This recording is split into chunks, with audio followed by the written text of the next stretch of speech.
Friends, मैं स्वागत करता हूं डेली करंट अफेयर्स के इस सेशन में, जहां आप लोग को 28 फरवरी 2025 का करंट अफेयर्स पूरा डिटेल्स में बताया जाएगा। हर करंट अफेयर्स आपका स्टैटिक जीके के माध्यम से और मैपिंग के माध्यम से बताया जाएगा। तो आप सब वीडियो लास्ट तक देखिएगा और अपने मित्रों तक इसको शेयर कर दीजिएगा इसी समय, जिससे वो लोग भी वीडियो जो है वीडियो तक पहुंच उनका हो सके। तो शुरुआत करते हैं आज के इम्पोर्टेंट डेज के साथ। आज हम लोग राष्ट्रीय विज्ञान दिवस यानी नेशनल साइंस डे मना रहे हैं। कब मना रहे हैं? 28 फरवरी को मना रहे हैं। यह दिन जो है भारतीय वैज्ञानिक सर सीवी रमन द्वारा 28 फरवरी 1928 को जो है, देखिएगा 28 फरवरी है और 1928 को, इसको भी याद रखिएगा, खोजे गए रमन प्रभाव की स्मृति में मनाया जाता है। तो ये चीज आपको याद रखना है। रमन प्रभाव कब खोजा गया था? 28 फरवरी 1928। इसके लिए जो है इनको ये इसके उपलक्ष्य में यह दिवस जो है मनाया जाता है। और इसके लिए जो है, इस खोज के लिए जो है 1930 में जो है फिजिक्स का नोबेल पुरस्कार भी दिया जा चुका है। तो ये भी आपको याद रखना है। और यह 1987 से जो है राष्ट्रीय विज्ञान दिवस मनाया जा रहा है। पहली बार 1987 में मनाया गया था। अब की वर्ष 2025 में इसका थीम है empowering Indian youth for global leadership in science and innovation for विकसित भारत, यानी विकसित भारत के लिए विज्ञान और नवाचार में जो है वैश्विक नेतृत्व के लिए भारतीय युवाओं को सशक्त बनाना। वही क्या कह रहा है, विकसित भारत को अगर बनाना है तो विज्ञान और नवाचार में जो है वैश्विक नेतृत्व के लिए जो वैश्विक, इसको अगर विकसित भारत को बनाना है, वैश्विक नेतृत्व को प्रदान करना है, तो भारतीय युवाओं को जो है सशक्त करना होगा, एम्पावर करना होगा। तो ये जो आपको थीम भी याद रखना है, कब से मनाया जाता है, क्यों मनाया जाता है, तो इसके सब के बारे में आपको जो है जानकारी रखना है। ये देखिएगा, इनका इमेज है सर सीवी रमन। इन्हें जो है फिजिक्स का नोबेल पुरस्कार दिया जा चुका है। तमिलनाडु से बिलोंग करते हैं। तो ये आपको ध्यान रखना है। नेशनल साइंस डे आज हम लोग मना रहे हैं, तो ध्यान रखना है ये सब बातें। अगला क्वेश्चन देखते हैं। डीआरडीओ और भारतीय नौसेना ने किस नई मिसाइल का सफलतापूर्वक परीक्षण किया है? डीआरडीओ ने डिफेंस रिसर्च डेवलपमेंट ऑर्गेनाइजेशन ने और भारतीय नौसेना मिल करके जो है किस मिसाइल का सफलतापूर्वक परीक्षण किया? वो भी आप जानते होंगे, डीआरडीओ द्वारा खास करके चांदीपुर उड़ीसा तट पर जो है परीक्षण किया जाता है। तो कहाँ किया गया है? चांदीपुर में। तो विकल्प में है, देखिए, नौसेना एंटीशिप मिसाइल, नौसेना एयरशिप मिसाइल, अग्नि anti missile, BrahMos airship missile. सही उत्तर आपका रहेगा नौसेना एंटीशिप मिसाइल जो है इसको लॉन्च किया गया है इस नाम से जो है। तो याद रखना है। देखिएगा, रक्षा अनुसंधान और विकास संगठन डीआरडीओ और भारतीय नौसेना ने चांदीपुर में इंटीग्रेटेड टेस्ट रेंज से अपनी तरह का जो सफलतापूर्वक फ्लाइट टेस्ट किया है। और भारतीय नौसेना की जो है सी किंग हेलीकॉप्टर से या जो है टेस्टिंग किया गया है। लॉन्च की मिसाइल ने टारगेट पर अपनी क्षमता का जो है प्रदर्शन किया है। तो सी किंग हेलीकॉप्टर आपको दिखा देते हैं। ये देखिएगा, आपका सी किंग हेलीकॉप्टर है भारतीय नौसेना का, भारतीय सेना का। उसके थ्रू देखिएगा, ये जो है आपका, ये है मिसाइल, इसको जो है परीक्षण किया जा रहा है। इसको एक इमेज से और समझिए। ये देखिएगा आपका परीक्षण किस तरह से इस मिसाइल से जो है किया जा रहा है, इंडियन नेवी की मिसाइल से। तो ये आपको ध्यान रखना है। क्वेश्चन इंपॉर्टेंट है आपका। अगला क्वेश्चन कह रहा है, डीपीआईआईटी ने भारत के स्टार्टअप इकोसिस्टम को बढ़ावा देने के लिए किस संस्थान के साथ समझौता किया है? उद्योग और आंतरिक व्यापार संवर्धन विभाग होता है डीपीआईआईटी। तो उसने जो है स्टार्टअप का जो होता है, स्टार्टअप इकोसिस्टम जो भारत में है उसको बढ़ावा देने के लिए किस संस्था के साथ या किस संस्थान के साथ जो है, किस संस्थान के साथ समझौता किया है, मेमोरेंडम ऑफ अंडरस्टैंडिंग किया है?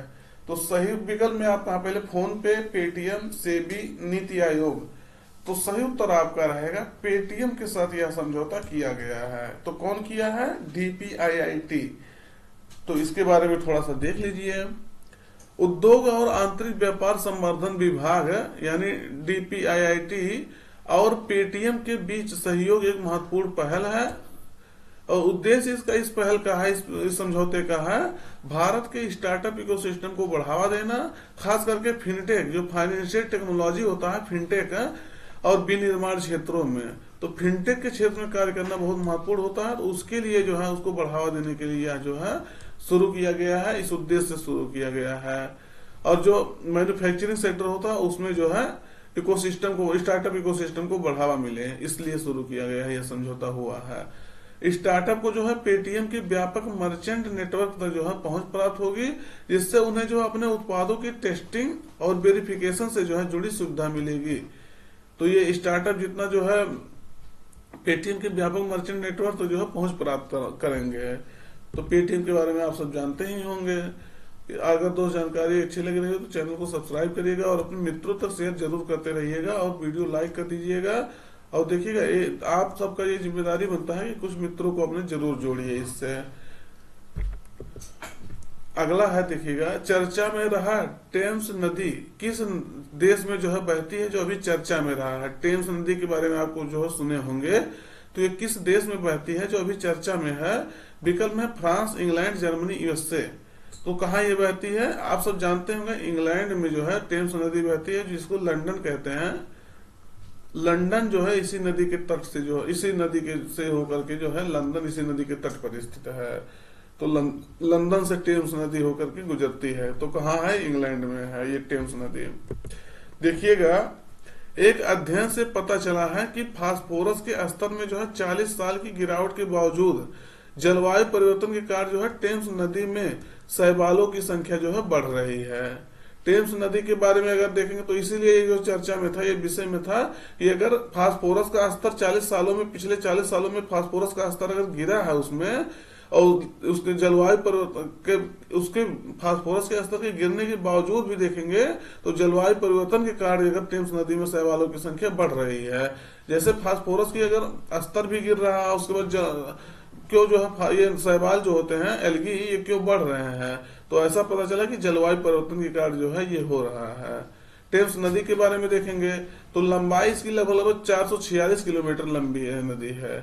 इंग्लैंड की सबसे लंबी नदी है ये 346 किलोमीटर, लेकिन यूके की दूसरी सबसे लंबी नदी है। ये देखिएगा नदी, तो यूके की क्या है, दूसरी सबसे लंबी नदी है। देखेंगे यहाँ जो है इंग्लैंड और यूके में दोनों फर्क होता है। अभी आपको थोड़ा सा बता देते हैं इसके बारे में आगे इमेज के माध्यम से। स्रोत क्या होता है, ग्लास्टरशायर में जो है टेम्स हेड से ये जो है निकलती है। कहाँ से निकलती है, ग्लास्टरशायर में। और मुहाना देखेंगे तो टेम्स मुहाना के माध्यम से जो है उत्तरी सागर में यह अपना जो है गिरती है। तो इसको याद रखना है, उत्तरी सागर में अपना मुहाना बनाती है। अगर देखेंगे तो किस किस शहर के तट पर यह स्थित है, तो आपका सबसे महत्वपूर्ण शहर लंदन है, ऑक्सफोर्ड है, जो ऑक्सफोर्ड विश्वविद्यालय देखते हैं वो भी एक शहर है, और विंडसर। ये 3 शहर जो है मुख्य हैं जहां ये जो है जहां से नदी बहती है। तो इसके बारे में देखिएगा, ये देखिएगा आपका थेम्स नदी का क्या है, मैप है इंग्लैंड में। थेम्स नदी ये देखिएगा यहाँ से इसका ओरिजिन हो रहा है ग्लास्टरशायर से, और यहाँ देखेंगे ये उत्तरी सागर में आपका, ये उत्तरी सागर आपका है, यहाँ ये जो है गिर जाती है, यहाँ अपना मुहाना बनाती है। तो इसको याद रखना है। ऑक्सफोर्ड हो गया, आपको हम बताए ना, ये देखिए कैम्बेल, रीडिंग, ये सब जो है देश हैं। सलक, साउथएंड, ये लंदन, तो ये सब जो है, इसकी राजधानी भी लंदन है, इंग्लैंड की, जानते होंगे। तो इस यहाँ से ये जो है गुजरती है। ये महत्वपूर्ण आपकी सिटी है जहां से गुजरती है। और इंग्लैंड की सबसे स्वच्छ नदी जो है सबसे बड़ी नदी है, लेकिन यूके की सबसे बड़ी नदी नहीं, यूके की सेकंड लॉन्गेस्ट नदी है। अब ऐसा मतलब यूके और इंग्लैंड में क्या फर्क है, तो इसको भी बताते हैं। उसके पहले आपका क्वेश्चन है कि फ्रांस में के जो है राजधानी पेरिस से आपको बताना है कौन सी जो है नदी बहती है पेरिस से, तो ये आपको कमेंट बॉक्स में बताना है। ये देखिएगा आपका क्या है, यूके है, ये आपका जो है यूके, यूनाइटेड किंगडम है। कौन सा, ये जो आपका व्हाइट वाला पोर्शन है ये पूरा आपका यूके है। अब इसका मतलब क्या हो गया, अभी आप सुनते होंगे यूके जो है ब्रेक्जिट से इसका जो है एग्जिट हो गया है, सॉरी यूरोपियन यूनियन से इसका जो है एग्जिट हो गया है। किसका हुआ है, यूके का हुआ, यूनाइटेड किंगडम का। तो ये जो उत्तरी आयरलैंड है इसको भी इसमें जो है शामिल किया जाता है। स्कॉटलैंड, वेल्स, इंग्लैंड, ये सब जो है इसमें शामिल होते हैं, तब आपका क्या बनता है, यूके बनता है, यूनाइटेड किंगडम बनता है। तो इसके बारे में याद रखना है। यानी अगर यूके की नदी देखेंगे तो इस पूरे नदी में जो है कौन सा नदी है, सबसे लॉन्ग नदी इस यूके का है। और अगर सेकंड पे देखेंगे तो ये इंग्लैंड जो आपका है, इंग्लैंड का जो है ये सेकंड लार्जेस्ट, सॉरी इंग्लैंड का तो फर्स्ट है, लेकिन जो है पूरे यूके का ये सेकंड है टेम्स नदी। तो ये आपका देखिए यहाँ टेम्स नदी है, ये इसके बारे में आपको ध्यान रखना। ये नॉर्थ सी आपका है, वही इसका जो है मुहाना है। इस नदी के बारे में आपको याद रखना, क्योंकि ये नदी के बारे में कई बार क्वेश्चन पूछा गया है। अगला है, ट्राइफेड ने आदिवासी उद्यमिता को बढ़ावा देने के लिए किन संगठनों के साथ समझौता ज्ञापन पर जो है मेमोरेंडम ऑफ अंडरस्टैंडिंग पर हस्ताक्षर किया है? कौन किया है? ट्राइफेड। तो ट्राइफेड क्या है, इसके बारे में भी आपको डिटेल्स में बताया जाएगा। तो विकल्प में आपके पहले देखिए निफ्ट और जो है एचपीएमसी सॉरी, तो उसके बाद हुआ आईसीआईसीआई और नीति आयोग, भारतीय खाद्य निगम और निफ्ट, एचपीएमसी और नीति आयोग। तो किसके साथ ये समझौता किया गया है? सही उत्तर आपका रहेगा पहला, निफ्ट और एचपीएमसी के साथ ये समझौता किया गया है। कौन किया है? ट्राइफेड ने किया है। क्यों किया है? आदिवासी उद्यमिता को जो है बढ़ावा देने के लिए, ट्राइबल एंटरप्रेन्योरशिप को जो है बढ़ावा देने के लिए। तो ट्राइफेड का पहले फुल फॉर्म दे जानिए, ट्रिब्यूनल कोऑपरेटिव्स, सॉरी देखिएगा ये गलत हो गया है, यहाँ ट्राइबल होता है, tribal cooperative marketing development federation of India, इसका फुल फॉर्म होता है। जो ट्राइबल से जो है इसको बढ़ावा देने के लिए कार्य करता है, जनजातियों के जो है लिए काम करता है। तो ट्राइफेड ने जो है राष्ट्रीय फैशन प्रौद्योगिकी संस्थान, तो ये देखिएगा निफ्ट जिसे कहते हैं, और हिमाचल प्रदेश बागवानी उत्पादन विपणन और प्रसंस्करण निगम लिमिटेड के साथ जो है यह समझौता पर हस्ताक्षर किया है। किसके साथ? हिमाचल प्रदेश के जो है बागवानी उत्पादन विपणन और प्रसंस्करण निगम लिमिटेड के साथ है। यह समझौता देखेंगे तो B2B यानी business to business, B2B business to business दृष्टिकोण के कार्यान्वयन और जनजातीय उत्पाद बाजार के संवर्धन को जो है आसान बनाने में एक महत्वपूर्ण कदम को दर्शाता है। उद्देश्य है विभिन्न क्षेत्रों में आदिवासी उद्यमिता को जो है बढ़ावा देना। अभी आदि महोत्सव चल रहा था, उसी के जो है लास्ट दिन ये जो है इसका उद्घाटन किया गया है, इसको जो है समझौता किया गया है 16 से 24 फरवरी तक। ये आदि महोत्सव का उद्घाटन कौन किया था आपको बताना है। और ये हस्ताक्षर जो किया गया है ये इनके द्वारा किया गया है, इसके बारे में आप थोड़ा सा देख लीजिएगा। नई दिल्ली में आदि महोत्सव हो रहा था, इसके बारे में हम आपको बताए थे। ये देखिएगा the tribal cooperatives marketing development federation of India, यहाँ देखिएगा ये इसका सही नाम ये है ट्राइफेड का। तो 1987 में जो है ये स्थापित किया गया था, तो इसके बारे में आपको ध्यान रखना है। अगला है, किस अंतरिक्ष एजेंसी द्वारा पंच मिशन लॉन्च किया जाएगा? तो ये आपको बताना है। विकल्प में रास्कोसमॉस, नासा, इसरो, जाक्सा। तो कौन ये लॉन्च करेगा पंच मिशन? तो पंच मिशन क्या होगा इसके बारे में भी आपको डिटेल्स में बता देते हैं। तो सही उत्तर आपका रहेगा यूएसए की स्पेस एजेंसी नासा इसको जो है लॉन्च करेगी। देख लीजिएगा इसके बारे में। तो इसका फुल फॉर्म होगा polarimeter of unify the corona and heliosphere. यानी अगर आप कोरोना की बात करेंगे और हेलियोस्फीयर, तो ये किसका पार्ट है? सूर्य का। यानी ये मिशन जो पंच मिशन होने वाला है ये सौर के लिए होना है, सूर्य सन के लिए होने वाला है। तो नासा जो है सौर वायुमंडल का अध्ययन करने के लिए अपनी तरह का पहला सौर मिशन लॉन्च करेगा। तो ये जो है आपको याद रखना क्यों करेगा? सौर वायुमंडल का जो है रिसर्च करेगा, उस पर अध्ययन करेगा। इसे जो है स्पेस एक्स द्वारा लॉन्च किया जाएगा, जो एलन मस्क की कंपनी है, प्राइवेट कंपनी है। इसमें जो है 4 सूटकेस के आकार के उपग्रह होंगे, जिनमें से जो प्रत्येक का वजन लगभग 64 किलोग्राम होगा और जिसे निम्न भूकक्षा लो अर्थ ऑर्बिट में रखा जाएगा या रखा गया है। यह जो है मिशन ध्रुवीकृत और अध्रुवित छवियों को कैप्चर करने के लिए 3 वाइड मतलब विस्तृत फील्ड इमेजेस और एक नैरो मतलब छोटे हैं, सॉरी नैरो मतलब होता है बहुत छोटा, तो नैरो फील्ड इमेजर का उपयोग किया जाएगा। 3 बड़े होंगे विस्तृत और एक जो है नैरो। यह प्रकाश जो है ध्रुवीकरण का उपयोग करके कोरोना और सौर हवा का जो है 3D मैप भी जो है आपका तैयार करेगा, प्रदान करेगा। तो इसको भी आपको ध्यान रखना है। माप इसका है 3D माप तैयार करेगा। ये देखिएगा आपका जो है इसके द्वारा नासा द्वारा इसको लॉन्च किया गया है। इसका फुल फॉर्म क्या है? National astronautics and space administration. अगला है, केंद्रीय नागरिक उड्डयन मंत्री ने किस एयरपोर्ट पर उड़ान यात्री कैफे का जो है उद्घाटन किया है? तो अभी ये 2nd एयरपोर्ट हो गया है जहां ये जो है कैफे लॉन्च किया गया है। तो सही उत्तर आपका रहेगा चेन्नई एयरपोर्ट पर जो है इसको लॉन्च किया गया है। देखिएगा ये जो है इसके मंत्री हैं केंद्रीय नागरिक उड्डयन मंत्री राम मोहन नायडू। तो इन्होंने जो है चेन्नई हवाई अड्डे पर उड़ान यात्री कैफे का उद्घाटन किया है। उड़ान यात्री कैफे मतलब होता है, कैफे मतलब जानते होंगे जहां आप जो है चाय पानी पीने जाते हैं। तो उड़ान यात्री कैफे ये होगा जहां जैसे क्या होता है, जैसे आप देखे होंगे जब आप प्लेन में यात्रा करते होंगे, जो जो किए होंगे वो बताएंगे, जो है हम भी किए हैं, एक बार जो है यात्रा जरूर किए हैं। तो उसमें क्या होगा कि जो है आपका ये बताया जाता है, ये कितना महंगा वहां जो पानी हो गया, चाय हो गया, ये 300-300 का आपका चाय देते हैं। ये 100 रुपया जो है लीटर, उससे ज्यादा प्लस जो है आपका वाटर मिलता है।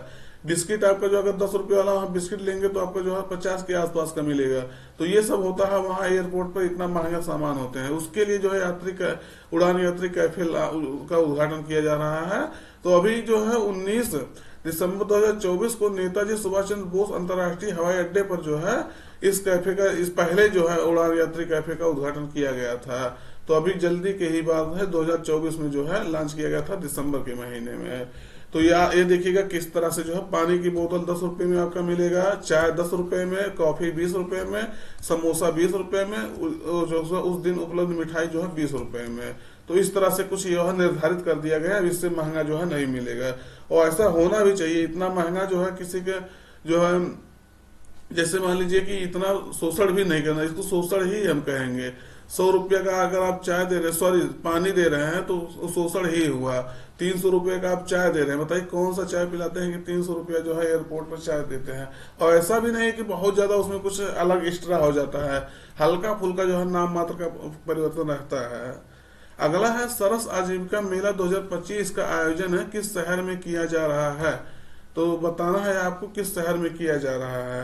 तो सही उत्तर आपका रहेगा उत्तर प्रदेश के जो है नोएडा में इसका आयोजन किया जा रहा है। कहाँ? नोएडा में।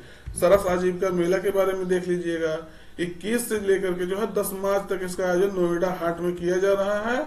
जो शिवराज सिंह चौहान है, केंद्रीय ग्रामीण विकास मंत्री भी हैं और उसके बाद किसान मंत्री भी हैं, उसके बाद जो है कृषि मंत्री हैं, उनके द्वारा यह उद्घाटन किया गया है। सरस आजीविका मेला में जो है ग्रामीण कला, शिल्प और सेल्फ हेल्प ग्रुप उत्पादों का जो है प्रदर्शन किया जाएगा। आयोजन इसका कौन कर रहा है? तो ग्रामीण विकास मंत्रालय, उसके बाद जो है राष्ट्रीय ग्रामीण विकास एवं पंचायती राज संस्थान, ये इसके द्वारा जो है इसका आयोजन किया जा रहा है। यह स्वयं सहायता समूह जो है सेल्फ हेल्प ग्रुप्स की महिलाओं को जो है लखपति के रूप में बढ़ावा देना है इसका उद्देश्य। तो ये बढ़ावा देगा। अगला क्वेश्चन देखिएगा, हाल ही में एआई मॉडल मैग्मा का जो है अनावरण किस कंपनी ने किया है। तो सही उत्तर आपका रहेगा माइक्रोसॉफ्ट ने जो है इसको किया है, एआई मॉडल मैग्मा। तो ये क्या करेगा, माइक्रोसॉफ्ट रिसर्च ने जो है मैग्मा नामक एक नया जो है एआई मॉडल पेश किया है, जो सॉफ्टवेयर इंटरफेस और रोबोटिक सिस्टम दोनों को जो है नियंत्रित करने के लिए कृत्रिम बुद्धिमत्ता को में जो है एक बड़ी प्रगति को चिन्हित करता है। और मैग्मा दृश्य और भाषा दोनों के जो है प्रसंस्करण को जोड़ता है, जिससे जो है यह डिजिटल और भौतिक दोनों दुनिया में जो है काम कर सकता है, जिससे यह संभावित बहुमुखी एआई मॉडल जो है बन जाता है। तो याद रखना है। अगला है आपका जो है खान मंत्रालय ने अभी हाल ही में किन खनिजों को जो प्रमुख खनिज के रूप में जो है मेजर खनिज के रूप में शामिल किया है। तो सही उत्तर आपका पहला रहेगा वेराइट्स, फेल्सफार, अभ्रक और क्वार्ट्स को जो है माइनर से जो है मेजर खनिज में शामिल कर दिया गया है। तो पहले ये माइनर में था, अब इसको जो है मेजर में शामिल कर दिया गया है। किस लिए शामिल किया गया है? केंद्रीय कैबिनेट ने जो है यह निर्णय इसलिए लिया है क्योंकि 29 जनवरी 2025 को नेशनल क्रिटिकल मिनरल मिशन आया था, उसी के तहत यह जो है निर्णय लिया गया है। तो हाल ही में इसको मंजूरी दिए जाने के बाद यह हुआ है। और यह मिशन, इस मिशन में जो है देश के भीतर महत्वपूर्ण खनिजों की खोज और खनन की जो है परिकल्पना की गई है, जिसमें जो है खनन के दौरान निकले अवशेष पदार्थों का इन खनिजों में जिससे जो है निष्कर्षण भी शामिल है। तो इसलिए जो है इसको जो हम मेजर मिनरल्स में शामिल कर दिया गया है। तो आज का सेशन दोस्त यहीं तक रखते हैं, मिलते हैं नए सेशन में। तब तक पढ़ाई जारी रखिएगा, मित्रों तक अपने इस वीडियो को शेयर कर दीजिएगा। देखिएगा थोड़ा सा टेक्निकल इशू आ रहा है, पता नहीं यूट्यूब में क्या, उसको जल्दी से सॉर्ट आउट करने का प्रयास कर रहे हैं। देखिएगा इसीलिए वीडियो किसी को जो है रिकमेंड ही नहीं कर रहा है, पता नहीं क्या हो गया है। तो उसको सॉर्ट आउट किया जाएगा। फिर मिलते हैं नए सेशन में, अपने मित्रों को शेयर जरूर करिएगा। Thank you.